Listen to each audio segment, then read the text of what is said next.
Hi. Today I'm going to be reading a chapter in Stewart Little, a book by E.B. White.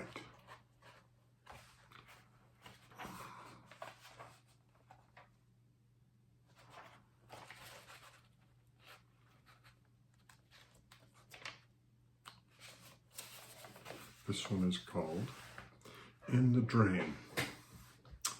When Mrs. Frederick C. Little's second son arrived, everybody noticed that he was not much bigger than a mouse. The truth of the matter was, the baby looked very much like a mouse in every way. He was only about 2 inches high, and he had a mouse's sharp nose, a mouse's tail, a mouse's whiskers, and the pleasant, shy manner of a mouse. Before he was many days old, he was not looking like a mouse, but acting like one too, wearing a gray hat and carrying a small cane.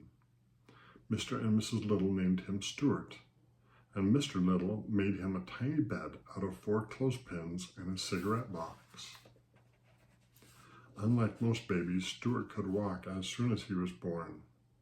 When he was a week old, he could climb lamps by shinnying up the cord. Mrs. Little saw right away that the infant clothes she had provided were unsuitable, so she set to work and made him a fine little blue worsted suit with patch pockets in which he could keep his handkerchief and his money and his keys. Every morning, before Stewart dressed, Mrs. Little went into his room and weighed him on a small scale, which was really meant for weighing letters. At birth, Stewart could have been sent first-class mail for 3 cents. But his parents preferred to keep him rather than send him away, and when at an age of a month he had only gained 1/3 of an ounce, his mother was so worried she sent for the doctor. The doctor was delighted with Stewart and said that it was very unusual for an American family to have a mouse. He took Stewart's temperature and found it was 98.6, which is normal for a mouse. He also examined Stewart's chest and heart and looked into his ears solemnly with a flashlight. Not every doctor can look into a mouse's ear without laughing. Everything seemed to be all right, and Mrs. Little was pleased to get such a good report. "Feed him up," said the doctor cheerfully, and laughed. The home of the Little family was a pleasant place near a park in New York City. In the mornings, the sun streamed in through the east windows.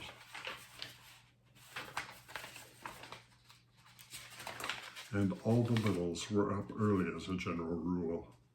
Stewart was a great help to his parents and to his older brother George. Because of his small size, he could do things that a mouse can do, and was agreeable about doing them.